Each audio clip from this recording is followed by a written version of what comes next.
যে নবী জীবনে কোনোদিন এক বেলা খাওয়া পেট ভরে খান নাই। আমার নবী খিদার জ্বালায় পেটে পাথর বাঁধতেন আর গুনাহগার উম্মতের জন্য কাঁদতেন। নবী আমার কেমন নবী, যে নবী জীবনে কোনোদিন নরম একখানা বিছানার মধ্যে আরাম করে ঘুমান নাই। আমার নবী খেজুরের পাতার বিছানার মাঝে শুইতেন।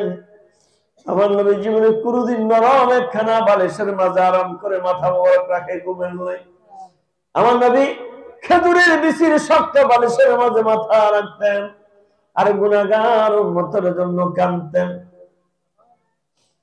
একদিন আমার নবী দু জাহানের বাদশা রাহমাতুল আলামিন মা আয়েশা সিদ্দিকা রাদিয়াল্লাহু তাআলা আনহার হুজরায় আমার নবী খেজুরের পাতার বিছানার মধ্যে খেজুরের বিচির শক্ত বালিশের মাঝে মাথা মোবারক লাগাইয়া আমার নবী গুনগুন গুনগুন করে কাঁদেন। আয়েশা সিদ্দিকা রাদিয়াল্লাহু তাআলা আনহা ডেকে বলে, ইয়া রাসূলুল্লাহ, ইয়া হাবিবাল্লাহ, নবী গো, কেন আপনি কাঁদেন? কে আপনাকে কষ্ট দিয়েছে? কে আপনাকে দুঃখ দিয়েছে? আমার নবী কোনো কথা বলেন না। আয়েশা সিদ্দিকা রাদিয়াল্লাহু তাআলা আনহা বলে, ইয়া রাসূলুল্লাহ, বুঝতে পেরেছি নবী গো, আজকে 7 দিন 7 রাত পার হয়ে যায়, খিদার জ্বালায় আপনি নবী পেটে পাথর বেঁধে আছেন। আমি এমন আয়েশা সিদ্দিকার ঘরে আসছেন, আপনাকে খাওয়ানোর মতো দেওয়ার মতো কিছু আমি আয়েশার ঘরে নাই। নবী গো, খিদার জ্বালায় বুঝি আপনি কাঁদেন? আমার নবী রাহমাতুল আলামিন কোনো কথা বলেন না। আয়েশা সিদ্দিকা রাদিয়াল্লাহু তাআলা আনহা বলে, ইয়া রাসূলুল্লাহ, বুঝতে পেরেছি গো, নরম একখানা বিছানার ব্যবস্থা করতে পারি নাই, নরম একখানা বালিশ দিতে পারি নাই, শক্ত বিছানায় শুয়ে শক্ত বালিশে মাথা মোবারক লাগায় বুঝে আপনি নবীর কষ্ট হয়, এই জন্য বুঝে আপনি কাঁদেন। আমার নবী কোনো কথা বলেন না, কোনো জবাব দেন না। আয়েশা সিদ্দিকা রাদিয়াল্লাহু তাআলা আনহা বলে, ইয়া রাসূলুল্লাহ, বুঝতে পেরেছি গো নবী, দুনিয়াতে আসার পূর্বে 6 মাস যখন আপনি নবীর বয়স, তখন আপনি আপনার বাবা আব্দুল্লাহকে হারাইছেন। আজকে বুঝি গো, সেই বাবা আব্দুল্লাহর কথা মনে করে আপনি কাঁদেন। আমার নবীর কান্না বেড়ে যায়, নবী কোনো জবাব দেন না। আয়েশা সিদ্দিকা রাদিয়াল্লাহু তাআলা আনহা বলে, ইয়া রাসূলুল্লাহ, ইয়া হাবিবাল্লাহ, নবী গো, বুঝতে পেরেছি। নবী গো, দুনিয়াতে আসার পর যখন আপনি নবীর বয়স 6 বছর, তখন আপনি আপনার মা আমেনা ওনাকে নিয়ে বাবা আব্দুল্লাহর কবর জিয়ারত করতে গেছে।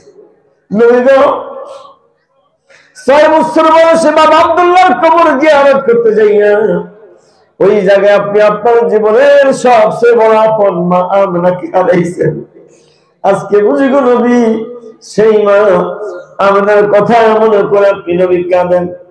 আমার নবী কান্দের বলে, আয়েশা, আয়েশা গো, ও আয়েশা, জানি খিদার জ্বালা আমি নবী কাঁদি না, নরম বিছানার জন্য কাঁদি না, নরম বালিশের জন্য কাঁদি না। আয়েশা গো, বাবার জন্য কাঁদি না, মায়ের জন্য কাঁদি না, আমি নবী কাঁদি আমার গুনাহগার উম্মতের জন্য। নবী আমার কেমন নবী? নবী আপনার জন্য কাঁদেন, আমার জন্য কাঁদেন। নবী কেমন নবী? যেই দিন দু জাহানের বাদশা রাহমাতুল আলামিন রহমতের কদম মোবারক জমিনে রাখলেন, সেই দিন নবী আপনার জন্য আমার জন্য কাঁদছেন। 63 বছর হায়াতে জিন্দেগি নবী আপনার জন্য আমার জন্য কাঁদছেন।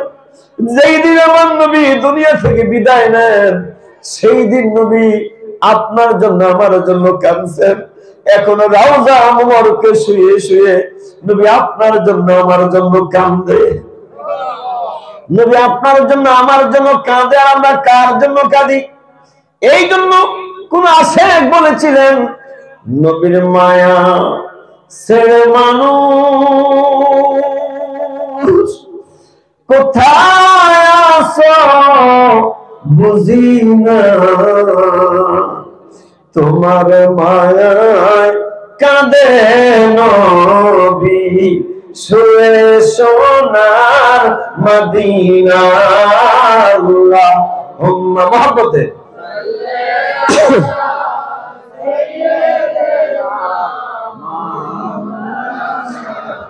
মুহাম্মদ ওয়া আলা আলি সাইয়্যিদিনা। দু জাহানের বাদশা রাহমাতুল আলামিন নবী কেমন নবী? আমার নবী রাহমাতুল আলামিনের মহব্বতের ভালোবাসার কথাগুলো শুনে মনের অজান্তে যদি কারো একটু চোখের পানি চোখ বেয়ে বেয়ে পড়ে যায়, খোদার কসমে চোখের পানিটা কঠিন হাসরের ময়দানে তার জন্য নাজাতের উসিলা হয়ে যাবে। বাবা আমার নবীর জীবনের কতগুলো কষ্টের কথা। আমার নবী রাহমাতুল আলামিন উহুদের ময়দানে দান্দান মোবারক শহীদ করেছেন। উহুদের যুদ্ধে নবী দান্দান মোবারক যখন শহীদ হয়ে যায়, নবীজি যখন বেহুশ হয়ে পড়ে যায়, কাফেররা বলা বলি শুরু করে দেয় যে এই সুযোগে আলামিনকে দুনিয়া থেকে চির বিদায় করে দেই। পিছন দিক দিয়ে আসে আমার নবীকে এমন ভাবে মারলেন, মারতে মারতে মারতে মারতে দু জাহানের বাদশা কামলি হলো নবী সমস্ত শরীর ক্ষত বিক্ষত করে ফেললেন। আমার নবীজির মাথা মোবারক একটা লোহার হেলমেট, লোহার টুপি ছিল। নবীজির মাথা মোবারকে এমন ভাবে আঘাত করলাম, লোহার হেলমেটটা ভেঙে চুরমার হয়ে যায়। এক টুকরা লোহা দু জাহানের বাদশা রাহমাতুল আলামিন নবী মাথা মোবারকের কপালের ডান দিকের শক্ত হাড় ভেদ করে মগজের ভিতরে মগজ পর্যন্ত চলে যায়। আমার নবী বেহুশ হয়ে পড়ে গেলেন। জিবরাইল আমার নবীকে এইভাবে কোলে নিয়ে একটা দৌড় দিলেন। উহুদের পাহাড়ের কিনারে গিয়ে নবী ডাকলেন, উহুদের পাহাড়ে যেই নবী না হলে আমি জিবরাইল হতাম না, যেই নবী না হলে তুমি উহুদের পাহাড় হতো না। উহুদের পাথরেরা যেই নবী না হলে তোমরা পাথরেরা হতো না। ওই নবীকে কাফেররা মেরে রক্তাক্ত করে ফেলেছে। নবী বেহুশ হয়ে গেছে। নবী একটু বিশ্রামের দরকার, একটা বিছানার দরকার। পারবানি উহুদের পাথরেরা ওই নবীর জন্য একটু বিছানার ব্যবস্থা করে দিতে। আজকে আমরা মাসুস হয়ে মুসলমান হয়ে আমার নবীকে চিনি না। সেই দিন উহুদের পাহাড়ে একটা লম্বা কঠিন পাথর আমার নবীর মহব্বতে তার শরীরের জোড়াগুলো ছেড়ে দিয়ে তুলার মতো নরম বিছানা হয়ে গেছে। জিবরাইল আমার নবী রাহমাতুল আলামিনকে ওই পাথরের বিছানার মধ্যে শোয়ালেন। জিবরাইল আমার নবী এই দাড়ি মোবারকের জামা বাঁধা রক্ত মোবারক গুলো এইভাবে ছুটায়, কুফাল মোবারকে হাত মুছে দেয়, দাড়ি মোবারকে হাত মুছে দেয়। কিছুক্ষণ পর আমার নবী দু জাহানের বাদশার যখন হুঁশ আসলো, আমার নবী চক্ষু মোবারক যখন খুললেন, জিবরাইল ডেকে বলে, ইয়া রাসূলুল্লাহ, নবী গো, দান্দান মোবারক ভেঙে গেছে, দান্দান মোবারক শহীদ হয়ে গেছে, আপনার দাঁত ভেঙে গেছে। নবী গো, দাঁত ভাঙা ব্যথা কেমন লাগে? আমি জিবরাইলের কাছে একটু খুলে বলেন, আমি নোট করে খবরটা আমার মাওলার কাছে পৌঁছে দেই। জিবরাইল বলে, ইয়া রাসূলুল্লাহ, মাথা মোবারক ফেটে গেছে, এক টুকরা লোহা মাথা মোবারকের শক্ত হাড় ভেদ করে একদম মগজ পর্যন্ত ঢুকে গেছে। নবী গো, মাথা পাটা ব্যথা কেমন লাগে? আমি জিবরাইলের কাছে একটু খুলে বলেন, আমি খবরটা নোট করে মাওলার কাছে পৌঁছে দেই। আমার নবী কান্দেন আর বলেন, জিবরাইল রে জিবরাইল, দাঁত ভাঙ্গা ব্যথা কেমন জিগাই না, মাথা পাটা ব্যথা কেমন জিগাই না, আমার গুনাহগার উম্মতের ব্যথা কেমন জিগাইলা না। আমার নবী কান্দে বলে, জিবরাইল রে জিবরাইল, দাঁত ভাঙ্গা ব্যথা আমি নবীর সহ্য হয়, মাথা ফাটা ব্যথা আমি নবীর সহ্য হয় রে, কিন্তু আমার গুনাহগার উম্মতের ব্যথা আমি নবীর সহ্য হয় না। আরো করে বলে সুবহানাল্লাহ। ওদের ময়দানে খবর চলে গেল মুহাম্মদ নাই। আলামিন নাই। আলী কারামাল্লাহু ওয়াজহু কাঁদতে কাঁদতে বেহুশ হয়ে গেলেন। উহুদের ময়দানে যারা শাহাদাত বরণ করেছেন তাদের কাছে খুঁজে দেখলেন আমার নবী নাই। যারা জীবিত তাদের কাছে গিয়ে দেখেন নবী নাই। আলী কারামাল্লাহু ওয়াজহু এইভাবে হাতের তলোয়ারটা ফেলে দিয়ে সেজদায় লুটিয়ে কান্দে, বলে কার জন্য যুদ্ধ করব, কার জন্য বেঁচে থাকবো রে? রাহমাতুল আলামিন নবী দুনিয়াতে নাই, আমি আলী আর যুদ্ধ করব না, আমিও বেঁচে থাকতে চাই না। আলী কারামাল্লাহু ওয়াজহু যখন সেজদায় পড়ে পড়ে কান্দেন, একজন সাহাবী আলী কারামাল্লাহু ওয়াজহুর কানের কাছে এসে বলে, আলী কেঁদো না, নবী মরে নাই, নবী মরে নাই। আলী কারামাল্লাহু ওয়াজহু বলে, ও ভাই সাহাবী, আমার নবী কোথায়? বলে, আলী রে, উহুদের পাহাড়ের কিনারায় একটা পাথরের মাঝে নবী শুয়ে শুয়ে উম্মতি উম্মতি বলে কাঁদে। আলী কারামাল্লাহু ওয়াজহু একটা দৌড় দিলেন। দূর থেকে আমার নবী যখন আলী কারামাল্লাহু ওয়াজহুকে দেখলেন, আমার নবী কান্দে, বলে, আলী আসনি গো আলী, আমি আর নবী তুমি আলীকেই তো মনে মনে খুঁজতেছি। দেখছুনি রে আলী, কাফের আমাকে মেরে রক্তাক্ত করে ফেলেছে, আমার এই দান্দার মোরা শহীদ করে দিয়েছে। এই উহুদের ময়দানটা আমি নবীর রক্তে রঞ্জিত হয়ে গেছে, লাল হয়ে গেছে। আলী রে, মাথা মোবারক ফেটে গেছে, নজর করে দেখো একটু লোহা একদম আমার মাথার মগজ পর্যন্ত চলে গেছে রে আলী, মাথা ফাটা ব্যথা সহ্য করতে পারি না রে, পারবানি রে আলী, দাঁত দিয়ে কামড় দিয়ে লোহার টুকরাটা একটু বের করে দিতে। আলী কারামাল্লাহু ওয়াজহু বলে, ইয়া রাসূলুল্লাহ, পারবো। একজন যুবক সাহাবী এসে বলে, আলী আপনি পারবেন না, আপনি নবীকে একটু শক্ত করে ধরেন, আমার দাঁতে অনেক শক্তি আছে, আমি পারবো লোহার টুকরাটা বের করে দিতে। আলী আপনি পারবেন না, আপনি শুধু আল্লাহর হাবিবকে একটু শক্ত করে ধরেন। আলী কারামাল্লাহু ওয়াজহু আমার নবীকে এইভাবে জোরে শক্ত করে ধরলেন।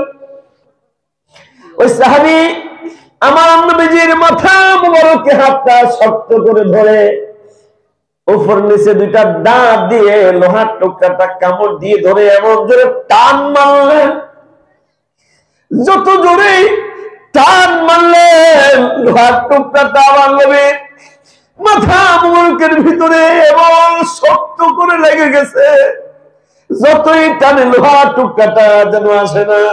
সাহাবী মনে মনে ভাবতেছেন, একটা কামড় দিয়ে টান মারছি, লোহার টুকরা আনতে পারি না, কামড়টা ছেড়ে দিয়ে যদি আমি আবার কামড় দেই, নবীর আবার কষ্ট হবে। এই কথা ভেবে সাহাবী মনে মনে নিয়ত করে ফেলেছেন, যাই জীবন চলে যাবে, যায় দাঁত পড়ে যাবে, একটার পর দ্বিতীয় কামড় আর আমি দিব না, এক কামড়ে লোহার টুকরা বের করবো। এই কথা চিন্তা করে আমার নবীজির কুফার মুবারক মাথা মুবারক শক্ত করে ধরে এমন জোরে টান মারলেন, একটারে লোহার টুকরাটা নবীজির মাথা মুবারকের ভিতর থেকে বের হয়ে আসলো ঠিক, কিন্তু সাহাবীর উপরের নিচের দুইটা দাঁত সঙ্গে সঙ্গে পড়ে গেছে। সাহাবী এইভাবে মুখটার মধ্যে হাত লাগিয়ে পিছনের দিকে মুখটা ঘুরালেন। আমার নবী ডেকে বলে, সাহাবী কি হয়েছে রে সাহাবী? সাহাবী মনে মনে ভাবলেন, রাহমাতুল লিল আলামিনের মাথা মুবারক ফেটে গেছে, রক্ত মুবারক উহুদের জমিনে পড়তেছে, এই মুহূর্তে যদি নবী জানতে পারে আমার দুইটা দাঁত ভেঙে গেছে, আমার নবী আরো বেশি কষ্ট পাবে। কত বড় আশিকের রাসূল দেখেন, মুখটা লুকাই আমার নবীকে ডাক দিয়া কই, ইয়া রাসূলুল্লাহ আমার কিছু হয় নাই। নবীজির রক্ত মুবারক উহুদের ময়দানে যখন পড়ে, একটা পাগল সাহাবী দৌড় দিয়ে এসে বলে, না না না না, দু জাহানের বাদশা রাহমাতুল লিল আলামিনের রক্ত মুবারক উহুদের জমিন পান করতে পারে না রে, জিহ্বা দিয়ে ছেটে ছেটে সাহাবী যখন নবীর রক্তগুলো পান করতে লাগলেন, আমার নবী মাথা মুখ ফিরাইয়া ডাক দিয়ে কয়, সাহাবী রে, এটা কি কাজ করলাম?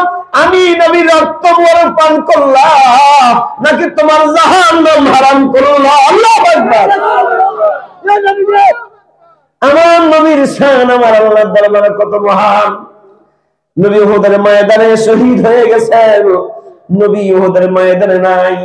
খবরটা যখন চতুর্দিকে ছড়িয়ে পড়ল, কে যেন মক্কার অলিগলিতে ঘুরে ঘুরে বলে, মক্কা মদিনার বাসীরা রে, এ মদিনাবাসী, ঘুমাও বুঝি, আরাম বুঝি করো, খবর কি শুনু নাই? উহুদে তো আর নবী নাই। মক্কার মানুষগুলোর কান্না জল পড়ে যায়। আমার নবীর একজন সাহাবী হযরত হামজা রাদিয়াল্লাহু তাআলা আনহু মাত্র বিয়ে করলেন, বছর হলো ফরজ গোসলের জন্য গোসলখানার কাছে গেলেন, শুনতেছেন কে যেন কান্দে আর বলে, মদিনার মানুষেরা রে, খবর বুঝি শুনু নাই? উহুদে আর নবী নাই। নবীর সাহাবী হামজা গোসল ছেড়ে দিয়ে দরজার সামনে এসে বলে, বিবি, আমার মাথা বরাবর উপরে আমার তলোয়ারটা রাখা, বিবি রে দাও, তলোয়ারটা দাও। ভিতর থেকে বিবি ডেকে বলে, স্বামী গো, গোসল ফরজ হচ্ছে, গোসল করতে গেলেন, তলোয়ার দিয়ে কি হবে? আমার নবীর সাহাবী হামজা কান্দে বলে, বিবি, কার জন্য গোসল করব, কার জন্য বেঁচে থাকবো বিবি? খবর কি শুনু নাই? উহুদে আমার নবী নাই।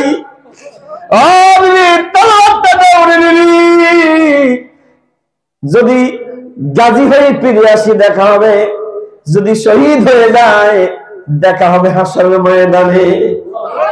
দাও তলোয়ার। তলোয়ার নিয়ে রওনা হয়ে গেলেন। যুদ্ধ করতে করতে আমার নবীর সাহাবী হামজা শহীদ হয়ে গেলেন।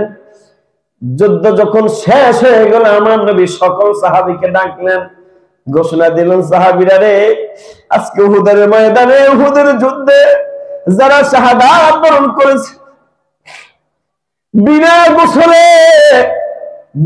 গোসলে এই রক্ত মাখা শরীর নিয়ে, রক্ত মাখা পোশাক দিয়ে আমার সাহাবীদের দাফনের কাজ শুরু করে দাও। আমার উহুদের ময়দানটা এমন একটা ময়দান, এমন একটা আশেক নাই যে উহুদের ময়দানে দাঁড়ালে চোখের পানি রাখতে পারে। আমি কয়েকবার গিয়েছিলাম, আমি দেখেছি মানুষগুলো উহুদের ময়দানে শুধু কান্না করে আর কান্না করে, কান্না কে কেন কাঁদে কারো খবর কেউ জানে না। এটা উহুদের ময়দান, যেই ময়দানে আমার নবীর দান শহীদ হয়েছে, যেই ময়দানে আমার নবীর রক্ত মোবারক ঝরেছে। এটা এমন একটা ময়দান, এখনো কোন আশেক যদি ওই উহুদের ময়দানে চক্ষু বন্ধ করে একটু মুরাকাবা মুশাহিদা করে, খোদার কসম সে দেখতে পাবে উহুদের ময়দানে, উহুদের পাহাড়ের কিনারায় আমার নবীজির চাচা হযরত আমির হামজার মাজার এখনো দেখতে পারবে। আমির হামজা এখনো তার মাজারে নামাজ পড়ে জিন্দা। আমার সকল সাহাবীদের দাফনের কাজ শুরু হবে, ঘোষণা হলো। সাহাবায়ে কেরাম নবীজির পাশে বসা, নবী ক্লান্ত, খেয়াল করে দেখলেন দূর থেকে একজন মহিলা, ইয়া রাসূলুল্লাহ, ইয়া হাবিবাল্লাহ বলে বলে কাঁদতে কাঁদতে আসে। আমার নবী বলে, সাহাবীরা রে, একটু জায়গা করে দেন। সাহাবীরা জায়গা করে দিলে মহিলা আমার নবীর সামনে আসলো, দেখে বলে, ইয়া রাসূলুল্লাহ, ইয়া হাবিবাল্লাহ, নবী গো, খবর পেয়েছি আজকে উহুদের ময়দানে যারা শাহাদাত বরণ করেছে বিনা গোসলেই নাকি দাফন হবে। নবী গো, সবার বিনা গোসলে দাফন দেন, আমার আপত্তি নাই, কিন্তু আমার স্বামীর কিন্তু গোসল দেওয়া লাগবে। নবী গো, আমার স্বামীর গোসল ফরজ। আমার নবী ডেকে বলে, কে তুমি, কি তোমার পরিচয়, কে তোমার স্বামী? মহিলা ডেকে বলে, ইয়া রাসূলুল্লাহ, গতকালকে আপনি আপনার যে সাহাবীর বিয়ে পড়িয়েছেন হামজালা, আমি আপনার সাহাবী হামজালার স্ত্রী। আমার নবী কান্নার বলে, তুমি কেমন কথা বলো গো? হামজালার তো আমি উহুদের যুদ্ধের দাওয়াত দেই নাই। মহিলা কান্দে বলে, ইয়া রাসূলুল্লাহ, আমার স্বামী হানজালাকে আপনি উহুদের যুদ্ধের দাওয়াত দেন নাই, কিন্তু গভীর রাত্রে কে যেন মদিনার গলিতে গলিতে ঘুরে ঘুরে কাঁদতে কাঁদতে বলেছিল, মদিনার মানুষেরা ঘুমাও বুঝি রে, উহুদে আমার নবী নাই। খবরটা আমার স্বামী হানজালা শুনেই তলোয়ারটা হাতে নিয়ে আমাকে বলেছিল, বিবি দেখা হবে হাসরের ময়দানে। আমি খবর পেয়েছি ইয়া রাসূলুল্লাহ, আমার স্বামী হানজালা উহুদের ময়দানে শাহাদাত বরণ করেছে। আল্লাহু আকবার। ইয়া রাসূলুল্লাহ, সবার বিনা গোসলে দাফন দানা পড়তে নাই, কিন্তু আমার স্বামী হানজালার গোসল যে ফরজ। আমার নবী ডাক দিলেন, সাহাবীরা সাবধান সাবধান, আমার সাহাবী হানজালার লাশটারে খোঁজো, আমার সাহাবী হানজালার গোসল দেওয়া লাগবে।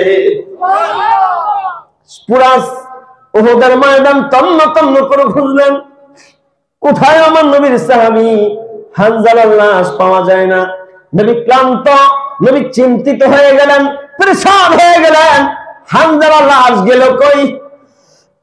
নবী যখন ক্লান্ত চিন্তিত, এমন সময় আমার মাওলার কুদরতি দরিয়ার মাঝে একটা জোশ লেগে যায়। আমার আল্লাহ ডেকে বলে, বন্ধু আমার হাবিব আমার, চিন্তা করবেন না, মাথা মোবারকটা কষ্ট করে একটু উপরের দিকে দেন। আমার নবী রাহমাতাল লিল আলামিন মাথা মোবারক উপরের দিকে দিয়ে দেখলেন আসমানের রহমতের ফেরেশতারা জান্নাতের বরকতি পানি দিয়ে হানজালার গোসল দিতেছে। আমার আল্লাহ ডেকে বলেন, বন্ধু আমার হাবিব আমার, যে হানজালা আপনি নবীর মহব্বত, আপনি নবীর ভালোবাসায় নতুন বিবির কথা ভুলে গিয়ে, বাসর ঘরের কথা ভুলে গিয়ে, যে হানজালা আপনার মহব্বত, নবীর মহব্বতে ভালোবাসায় উহুদের ময়দানে জিহাদ করতে করতে শহীদ হয়ে গেল, আমি আল্লাহ চাই না দুনিয়ার কোন সাধারণ পানি দিয়ে হানজালার গোসল হোক।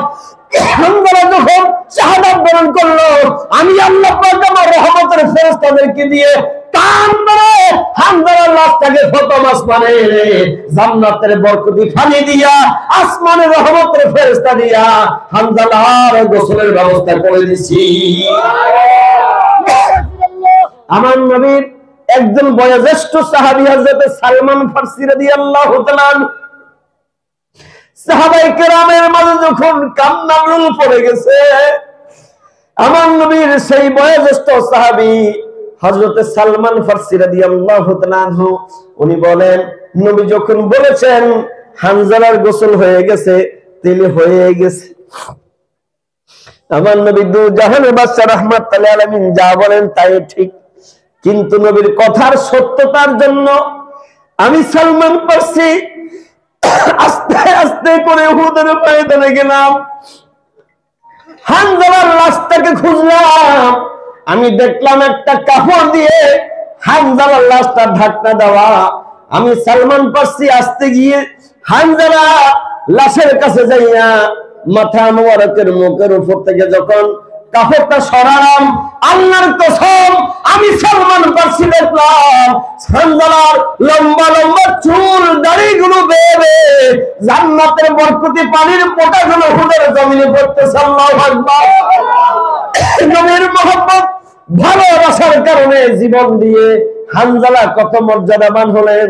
হানজালার গোসল দুনিয়ার সাধারণ পানি দিয়ে নয়, আল্লাহর জান্নাতের বরকতি পানি দিয়ে হানজালার দাফন কাফনের গোসলের কাজ হয়ে গেছে, বলি সুবহানাল্লাহ। এবার বাড়ি ফেরার সময় আমার নবী হাঁটতে পারেন না, ক্লান্ত। দুইজন সাহাবীর কাঁধের উপর নবী হাত মোবারক রাখলেন, হাঁটতে পারেন না, কদমগুলো চেঁচিয়ে চেঁচিয়ে যায়। মদিনা মুনাওয়ারার কিনারায় যখন নবী গিয়ে পৌঁছলেন, হুজরা মোবারকের কাছাকাছি গেলে পিছন থেকে হযরত আবু বকর সিদ্দিক রাদিয়াল্লাহু তাআলা আনহু ডেকে বলে, ইয়া রাসূলুল্লাহ, নবী গো, হুজরা মোবারকে ঢুকবেন না, একটু মিম্বার শরীফের সঙ্গে একটু হেলান দিয়ে আগে বসেন। আমার নবী ডেকে বলে, আবু বকর, আপনারা কি জানেন না আমি ক্লান্ত, আমার সমস্ত শরীর ক্ষত বিক্ষত, দাঁত মোবারক ভেঙে গেছে, মাথা মোবারক ফেটে গেছে, আমার তো একটু বিশ্রামের প্রয়োজন। আবু বকর সিদ্দিক বলে, ইয়া রাসূলুল্লাহ, জানি জানি আমরা আপনার বিশ্রামের প্রয়োজন নবী গো, আমরা সব সাহাবীতে আপনার খেদমত করবো ইয়া রাসূলুল্লাহ। হুজরা মুবারকে ঢোকার আগে একটু মিম্বরের সঙ্গে একটু হেলান দিয়ে বসেন। বলে কারণ কি? বলে ইয়া রাসূলুল্লাহ, যখন উহুদের ময়দানে খবর হয়ে গেল নবী নাই, কাফেররা যখন ঘোষণা দিল নবী মরে গেছে, মক্কার অলিতে গলিতে যখন খবর পৌঁছে গেছে নবী নাই, নবীকে জানেননি এই মদিনার মানুষ আপনাকে কত ভালোবাসে। এই মদিনার মানুষগুলো বৃদ্ধ বৃদ্ধা, যুবক যুবতী, মাসুম বাচ্চা, কিশোর কিশোরী, খাওয়া নাই রান্না নাই, সবাই পাগলের মতো ছুটে আসছে ইয়া রাসূলুল্লাহ। আজকে যখন খবর শুনলেন আপনি মরেন নাই, আপনি মদিনায় ফিরে আসতেছেন, একটু নজর করে দেখেন ওই যে ধুলি উড়াইয়া বৃদ্ধ বৃদ্ধা, যুবক যুবতী, কিশোর কিশোরী, শিশু মাসুম বাচ্চাগুলো পাগলের মতো ইয়া রাসূলুল্লাহ, ইয়া হাবিবাল্লাহ বলে বলে আপনি নবীকে একটা নজর দেখার জন্য আসতেছি ইয়া রাসূলুল্লাহ।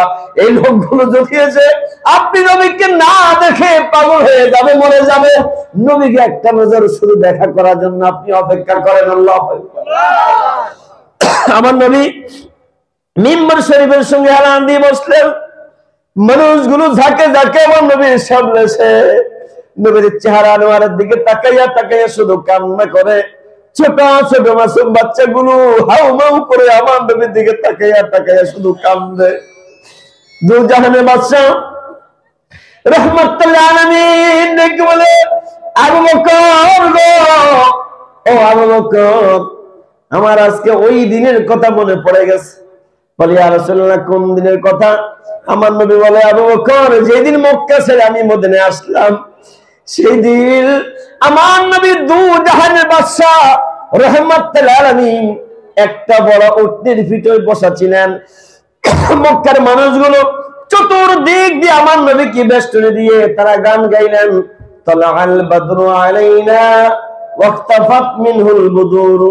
এইভাবে যখন গান গাইতে লাগলেন আমার নবী দেখলেন মক্কার ছোট ছোট মাসুম বাচ্চাগুলো এইভাবে নিচ থেকে গাল কাট করে করে আমার নবীর দিকে তাকিয়ে আছে। আমার নবী চিন্তা করলেন বাচ্চাগুলোর দেখতে কষ্ট হয়, সেই দিন আমার নবী ওই বিশাল উটনির পিঠ থেকে একটা ঝাঁপ দিয়ে নিচে পড়লেন।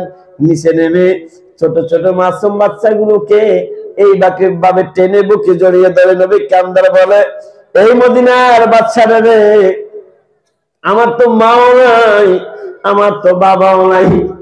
এই মদিনার বাচ্চারা, মক্কার কাফেরেরা ছোট ছোট বাচ্চাগুলো বলেছিল, আমরা দেখিয়ে বলেছিল, ওই দেখ পাগল পাগল।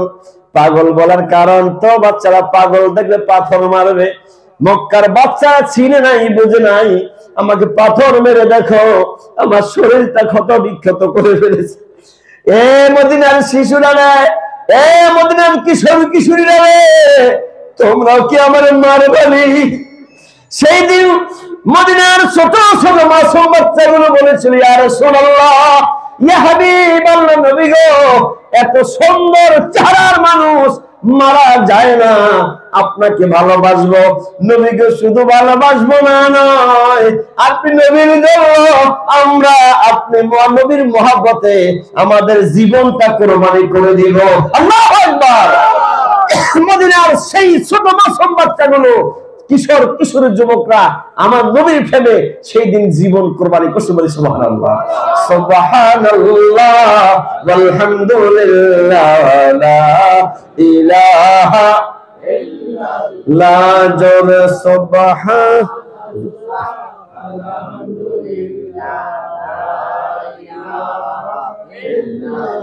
ইল্লাল্লাহ, ইল্লাল্লাহ, ইল্লাল্লাহ, না জোরে ইল্লাল্লাহ, ইল্লাল্লাহ, নেই কোন মাবুদ আল্লাহ ছাড়া, নেই কোন মাশূক আল্লাহ ছাড়া, বলুন নেই কোন মাবুদ, নেই কোন মাশূক। আরশ কুরসি লৌহ কলম, আরশ কুরসি লৌহ কলম সকলে তার পাগল পারা। সুবহানাল্লাহ, এটা একটু বলে দিতে ভালো হতো না আমারে। সুবহানাল্লাহ ওয়ালহামদুলিল্লাহ। আপনাদের